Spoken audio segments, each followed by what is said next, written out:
Architectural Builder's Supply is pleased to present you with this recording of the technical question that is listed in the title of this video. This call may be monitored and recorded for quality assurance.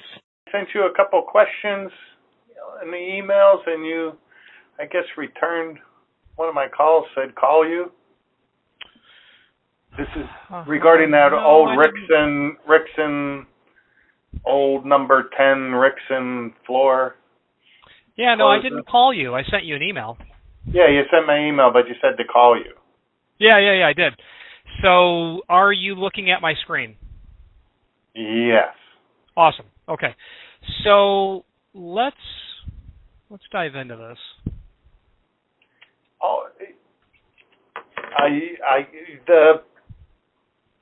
the pictures you sent previously, yeah, that looks like the old floor closer because it's real old. But all we want to do is try to shim it up. Can we? How do we, like, if I just lift the door up, even if it's just a fraction? How do we keep it up in the air? How are you going to do that? What would you propose to do that? I don't know. Some horseshoe shims or something in there. I didn't know if there was a setting on there. Where would the horseshoe shim sit? Right. Underneath the door? Underneath the spindle. Between the spindle and around the spindle and underneath the door? Yeah, I mean, that's where shims go, for sure. Yeah. You have any of those laying around? This closer was discontinued. 50 years ago? No, actually not that long ago. Maybe 2020, something like that. 2020. Oh, really? Yeah. It's been a manufactured item for several decades. No, that's crazy. Yeah, so looking at the screen, take a peek at the template here with me. Yeah. So it's not practical to use a shim because A, it doesn't exist, and B, it wouldn't work. There's nowhere to actually put a shim here. This is, there's so very little. So my suggestion is that you remove all of this and you add wood inside of here. You take your bottom arm prep, which is shown here, and you do a partial Dutchman to that. You add some wood inside of here. And then reposition where the arm is actually in the closer, and you'll note door mortise 1 1/8 inch deep for arm. Well, if you do that, it's going to give you this. If you made that 1 inch deep, what's it going to do to this? It's going to make it 5/16. So the depth of the mortise for the arm is the way that you handle the clearance. So that would be my only practical solution. But I think seeing it in the template's a good way. The arm won't stick out below the wood door? It may. Depends on how much you pad it out. Yeah. It may. Depends on where it is. Will you ever see that? My days of laying on the kitchen floor because I've been out with the boys too hard that night are well behind me. I suspect you'd never see it. Yeah. So that way. Why was the floor brought up to that? That seems to me that's a crumb catcher. What you could consider doing is taking the door down, taking the floor closer out, and bringing up the entire body to be flush with the floor, and then making your adjustments to the arm mortise depth accordingly. That very likely could be a way to do it as well. Plus, it'll look nice when it's done. You won't have, that area, because there's a finished plate there, that you could possibly do that. If the floor is already done, I don't know the realistic way of piecing in more flooring. But depending on how much you had to add,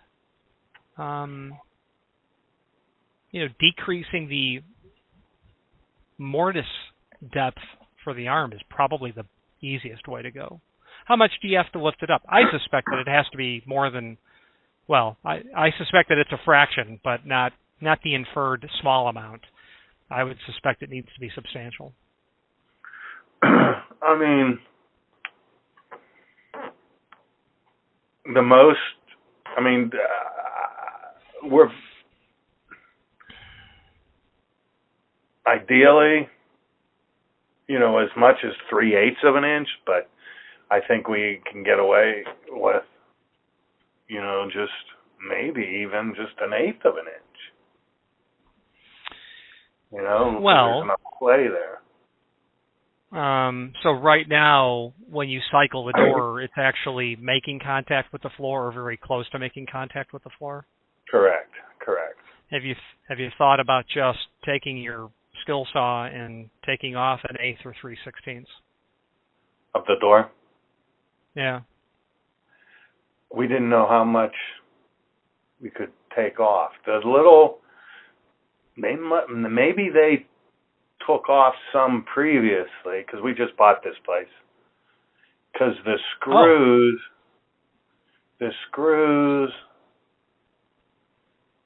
on the screw at the one end, it in the face of the door at the bottom there. I don't know exactly what it. That is all the way down at the edge of the wood of the door. So maybe they already trimmed it down. You know Not what necessarily. I mean? No, that could just mean that their mortise depth wasn't what it was, and that True. Their mortise depth may have been 3/4 inch. True. True. It comes back to be the same problem though, but do you know what those screws are for? Is it to center the arm in the door to get it? Yes, but the net effect of doing that is that you center the door in the opening. That's what those two adjustments.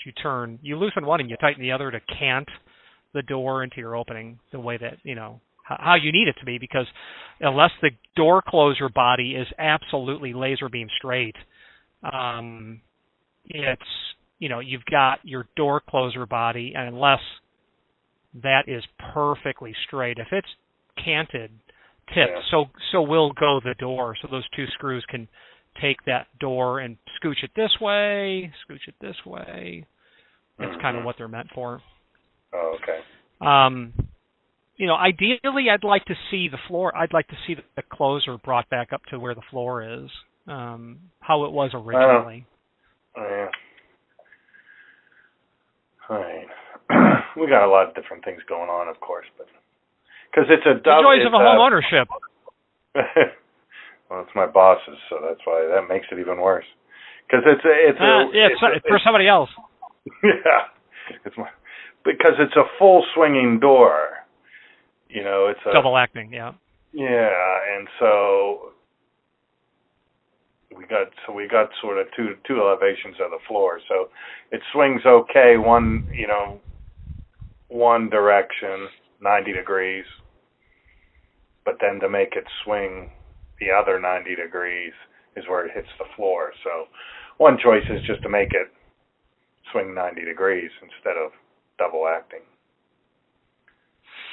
Yeah, for sure. Just literally put an applied stop. Put a stop up could on be the head or definitely. whatever. Yeah, that would be. That's the problem with those two different floor surfaces. You're really not going to have an elegant way to treat the bottom of the door. One side it's going to look tight or look fine. The other side it may look heavy in terms of how much clearance you've had to allow. Yeah. Yeah, I was sort of hoping that we could just slide some just raise it up, because I can physically raise it, a little bit. There's a little bit of play in it, at the head and the stuff. So I could physically lift it up you slightly. can test that. Just put some washers underneath the arm. On the spindle thing down at the bottom? No, so between the underside here of the door and the arm, put some washers in here. So you'll have the effect of lifting the door up, okay, but all of this stays in the same position. You may have something there that you can get away with. Wait, say that again. Put it. So ideally, what you want to do is, rather than the door resting on top of the arm, put a washer here. Get yourself 3 or 4 washers, or whatever the gap is from the underside of the header to the top of the door. You probably don't have much room there. You might have 2 washers worth. Put a couple of washers here. Build all of that up. Put a couple of washers here where this bolt is holding the arm to the door. That may give you just the clearance you need. Because your shims really wouldn't go down here. In your case, it'd be better if they were up on top of the arm, because the door is sitting on the arm. The arm's connected to the spindle. Okay. No matter what, the door's got to come down. The issue, though, is you really can't get too much below 1/8 of an inch. Otherwise, I fear that you're not really going to be able to tip the door into place. And plus, have you removed the door from the opening at all? Not yet. I'm afraid to do anything until. Yeah. So the real trickster is, if this closer is several decades, like pre-Eisenhower, it could be. The pivot won't look. There's actually, up in the head there, where you're playing around there, there's a screw that attaches it, and then just one screw that attaches it, and then there's a hole. I'm assuming you got the old one. Is that like an Allen wrench or whatever you do that to screw that, push the pivot up in the air? No, unfortunately it's not. So what that is, and I don't know if I'm going to really need to try to pull it up. I don't know if I have something on that. Because everything I read, it seems like there's a screw there, and you screw that, and that pushes that arm up and pulls the pivot, this top spindle or whatever, up. That would be that would be a modern walking beam type pivot. Your pivot absolutely predates that. So that pivot, the only way to get the top pin up, that's up in the header, which is here, the only way to get the top pin driven up is by, in that hole, this is not what you have, but it's not too much unlike it. There's a hole here. You literally insert a slotted screwdriver and you push hard. And all you're trying to do is, and it's spring-loaded, is push that top pin up. There have been people that have just really scratched their heads on how that works. And it does work. There was one guy a year or two ago who just couldn't get it to budge. It had been, who knows, seized or damaged over the decades.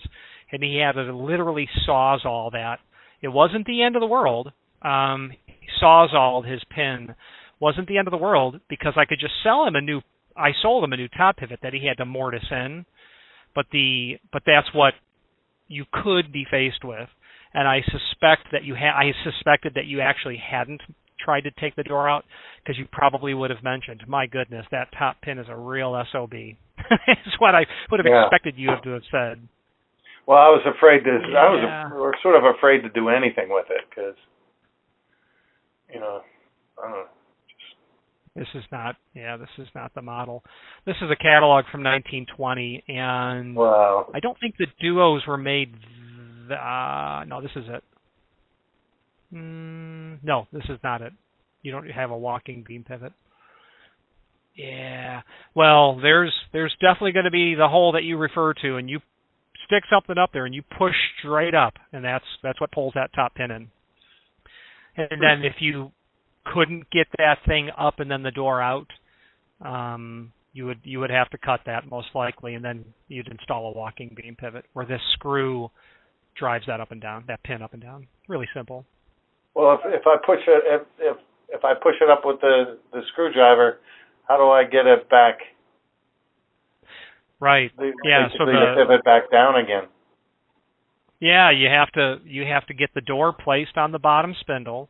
You've got to get that rotated slightly open to the point where you can both tip the door in and gain access to that again. How do you gain access to it? You just sort of have it down a little bit and then grab it and pull it? Push it up, yes. You might be able to get the door tipped in and then one person pushes the pin up and then get it to where it can only make contact with the top of the door, and you continue to slide the door in place and snap it in. Allow it to pop back into the hole. That may work. Yeah, it's the joys of dealing with antique hardware, because that's what you have. Yeah. It's also interesting too, though, to be honest with you. It's fascinating. It's absolutely fascinating. I mean, people take all this little stuff like this for granted. It just works, and people wonder why these closers are so expensive. It's because they last a century. Yeah, it's a lot cheaper than the cup of coffee I buy every day. All right. Well, it'd be a hell of a lot easier if we just put a stop on the head of the door. The only issue with that is that that door's a spring, so it could come. Well, it's not just a spring, but you'd have to determine whether or not you could slow it down so it doesn't really thud the daylights. Because and to be honest with you, it's a door. The other choice is just take the door off its hinges, because the door is a double swinging door, and it's always going to be open. It'll always be held open? Yeah. Yeah, there's a hold open on it, and it'll always be open, because it's going from the kitchen to, the rest of the apartment, and, it's always going to be open. Yeah. Yeah. Yeah, it could also be, this is called a Duo, by the way, your number 10. 10 is a version of the Duo. There were 4 versions of the Duo. I still have 1 or 2 of them in stock, not a number 10. The only difference is the width of the door, et cetera. But yeah, this is what you have. You've got a Rixson Duo, but you have a number 10 model. So interesting. You might be able to see some information, date, code, month, and year. You might be able to determine how old that body actually is. Do not throw it away if you take it out. Well, you won't. You probably won't take it out because you'll have nothing to hang the door on. But exactly. Somewhere, as long as there are people that still rebuild them, it may have some street value. Yeah, because I'm thinking not to take it even off its hinges, not to even take it off its hinges. If we're not just versus taking it off, just leave it there and keep it open. So I don't know. Well, I think of your list of possible outcomes. That needs to be on the list. Do nothing. Yeah, exactly. That's what. Do nothing. Yeah. Alrighty. Well, it's very interesting, and I really appreciate your help. Yeah, my pleasure. Absolutely, sir. I was hoping you were going to tell me, oh, there's a hidden screw over here, and you just turn this. Right. Yeah. Yeah. No. Yeah, the 10 was a 90-degree hold open.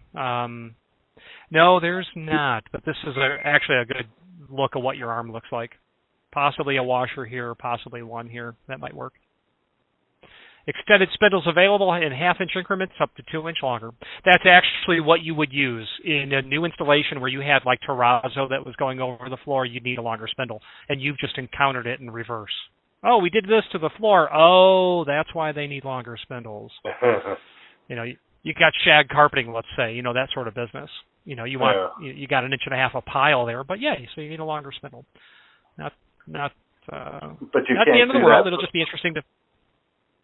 But you can't do that for this old model. Oh gosh, no. There'd be no way to alter that spindle. There'd be. It's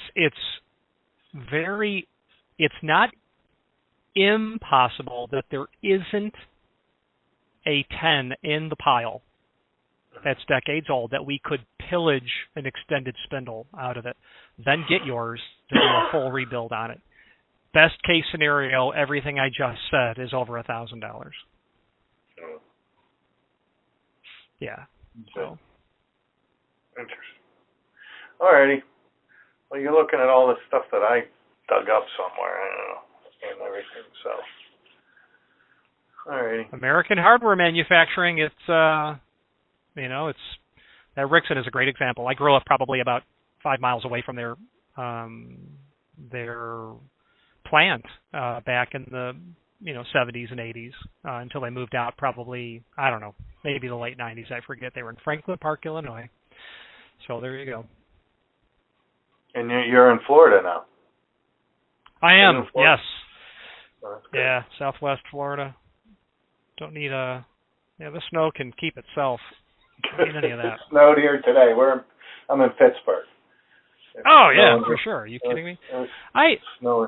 I'm going to head through that way at some point because I've got to get to Falling Water, and to go to Frank Lloyd Wright's masterpiece, you fly through Pittsburgh.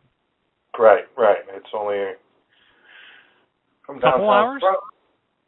From the airport, it's not even 2 hours. Yeah. And he has another